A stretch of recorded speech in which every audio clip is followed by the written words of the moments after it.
We are literally a month and 3 days away from the PlayStation 5 console exclusive launch of Stellar Blade. Now, when I first saw this game, I was like, because, I mean, it looked fine, looked pretty good in parts, but it seemed like another one of these kind of games.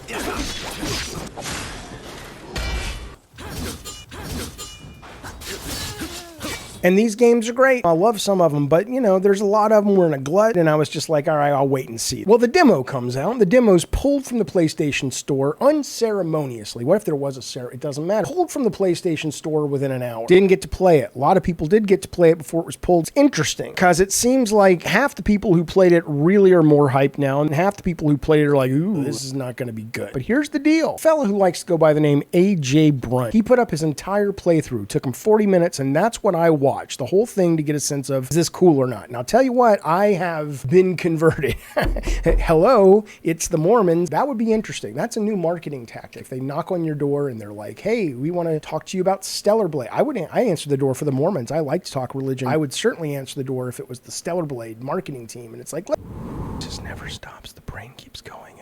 I watched this demo. I got real hyped. That's what this video is about. The 5 things that have me really hyped for Stellar Blade. Have you played the demo? Have you watched people play the demo? Have you, ding dong, have you been converted? The number 5 thing that has me hyped for Stellar Blade is the motion and platforming. Now, I understand this is not the second coming of Mario 64. It is a melee-based combat game with a little bit of projectile work.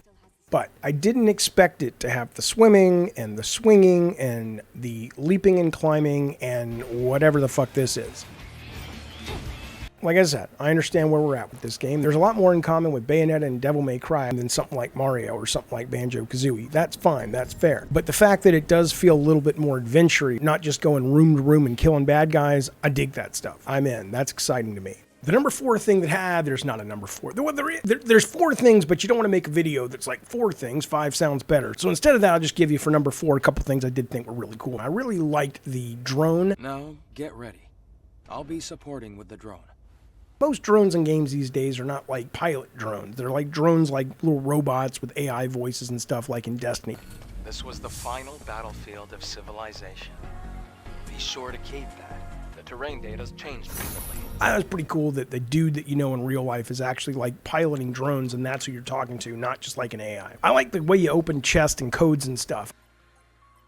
I haven't seen this mechanic. It's not like a revolutionary thing or anything, but it's kind of a nice little twist on the formula.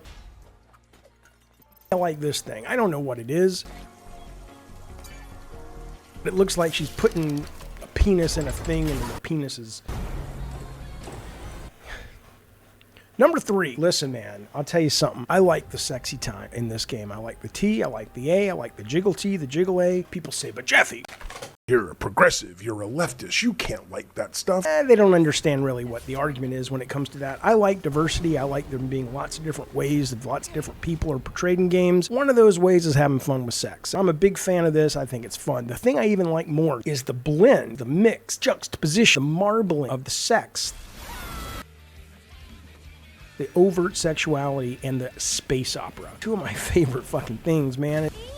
Look, Heavy Metal Magazine, God of War, was inspired by Heavy Metal Magazine. That sort of perpetual 14-year-old brain we all have where it's like old enough for this and you're not too old for that. It's the cool spacey shit and the imaginative shit with the really fucking cool raw sexuality.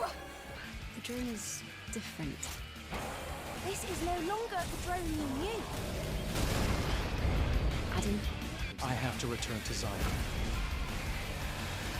I'm in. I love it. I think it's great. And this, I think her name's Tacky. Eve, are you alright? You stay the fuck away from her. That's my girlfriend. I'm gonna go masturbate. Number 2 thing that has me most excited for Stellar Blade after watching the demo is the character design. I don't mean the sexy ladies, that's great. I'm just talking about the monsters and the NPCs that are creepy and they're fresh and they're cool. And I mean this because of Helldivers, but I've seen a lot of spidery Starship Trooper bug enemies lately. I like that we're getting some Giger-esque weird monsters in this sci-fi. I like the monsters, and I don't know what the fuck this guy is, but he looks awesome. All the designs outside of the humans, which of course good-looking humans.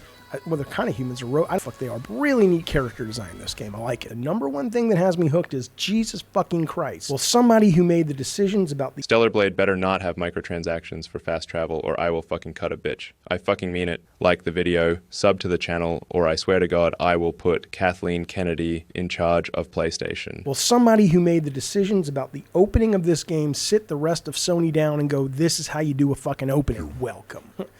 You're welcome. Girl who was in Moana. I saw her on TV and my kid's like, oh, that's the girl who played Moana. What the fuck was that movie?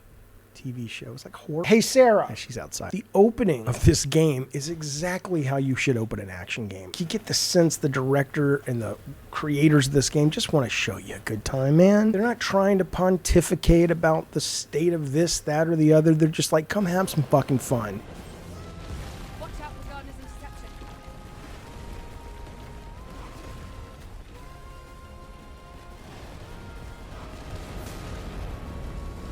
This Stellar Blade. Now, this is a fucking opening to an action game.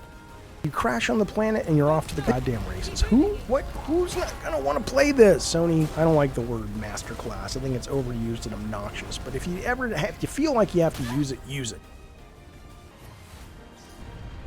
Say, hear ye, I'm Herman Holst. Everybody come on over. I'm going to show you this. This is how we open our games. Not all the games, I understand, but Jesus fucking Christ. Somebody just spent $70 on your game. They come home, they sit down, they put it in their $500 system. Could you please put them at the head of the table and give them what they want? It is a game. They want to play first. They don't want to sit there and watch all this somber horse shit with guitars playing in the background and people going, oh, Lordy, you know, this is a rough life.